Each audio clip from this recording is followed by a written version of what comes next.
13-week-old baby and no central heating since the 10th of October. I'm calling out United Welsh Housing Association. There's a block in Trowbridge. Residents have been in touch with me.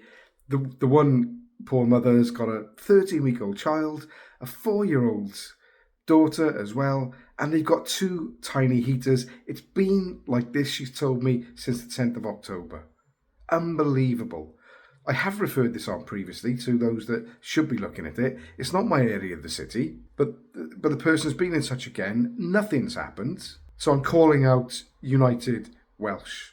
It's absolutely shocking that I have to make this broadcast as a councillor the other side of the city. So I want the Chief Executive of United Welsh to look at this and get your staff into gear and get the central heating repaired, please. It's unacceptable you've left a poor young girl with a young baby, a young daughter, in your property without adequate heating. 2 small heaters doesn't cut it.